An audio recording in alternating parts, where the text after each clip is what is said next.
Hello दोस्तों, आज हम इस वीडियो के माध्यम से जानेंगे कि एक फिज़िकल क्वांटिटी है जिसका नाम है thermal conductivity.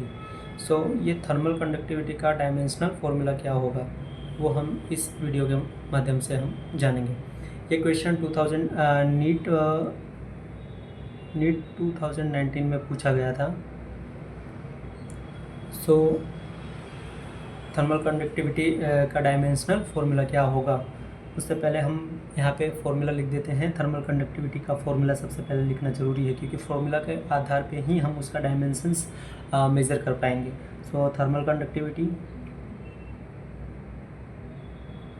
Thermal conductivity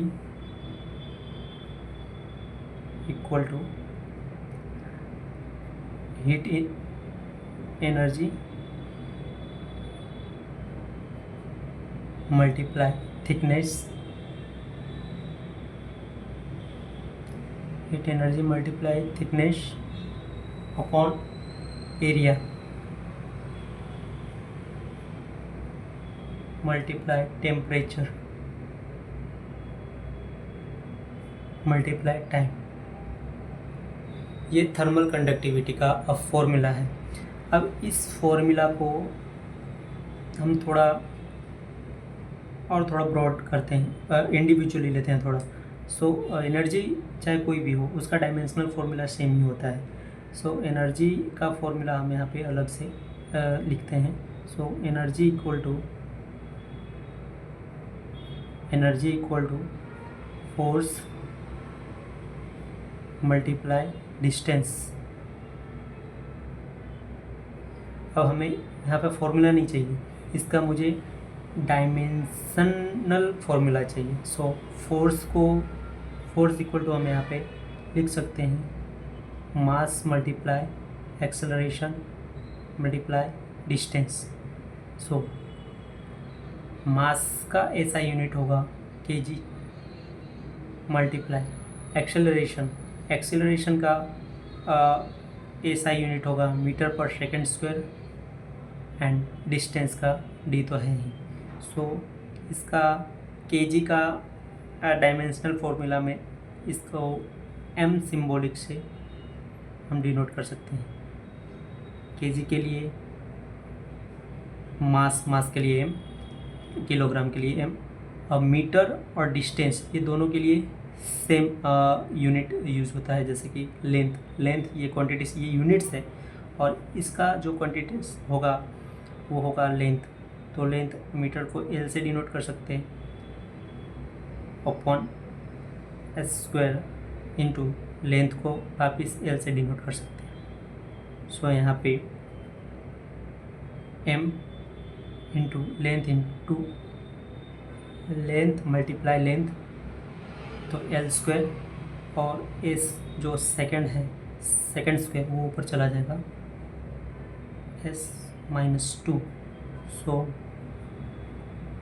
m L2 second को हम डिनोट कर सकते हैं t से, क्योंकि समय का यूनिट t है इसीलिए। एनर्जी का MLT फॉर्मूला हो गया m L2 t-2। इस फॉर्मूला को हम यहाँ पे पुटअप कर देते हैं। तो अब होगा thermal conductivity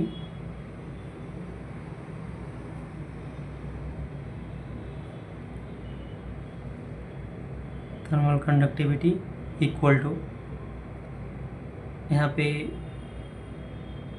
m multiply L square multiply t-1। Thickness के लिए भी लेंथ का ही मीटर का ही यूज़ होता है, और मीटर को हम डिनोट लेंथ से कर सकते हैं, और लेंथ को हम L लिख सकते हैं। लेंथ का सिंबॉलिक जो लेटर है लेंथ वो हम यहाँ पे रख सकते हैं।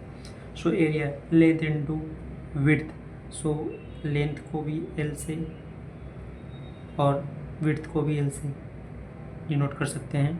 टेम्परेचर का यहाँ पे हम टेम्परेचर को केल्विन से रिप्रेजेंट कर सकते हैं, और यहाँ पे टाइम को हम t से रिप्रेजेंट कर सकते हैं। फाइनली क्या होगा, L square L square cut T जो है ये ऊपर आ जाएगा, सो ये कन्वर्ट हो जाएगा M multiply L multiply T minus two, sorry यहाँ पे 2 है, T minus 2 and T minus 1। So finally formula होगा यहाँ पे के ऊपर गया K minus 1, so M L T minus 3 and K minus 1। So thermal conductivity का फाइनल जो फॉर्मूला हुआ M1 L1 T माइनस 3 के माइनस 1।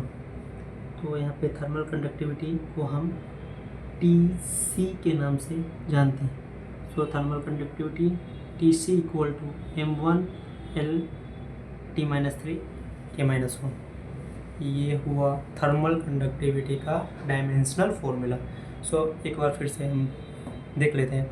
नीट 2019 में पूछा गया है प्रश्न थर्मल कंडक्टिविटी, किसी मेटल का थर्मल कंडक्टिविटी निकालने के लिए उसका फॉर्मूला होता है heat energy into thickness divided by area into temperature into time. So energy का डायमेंशनल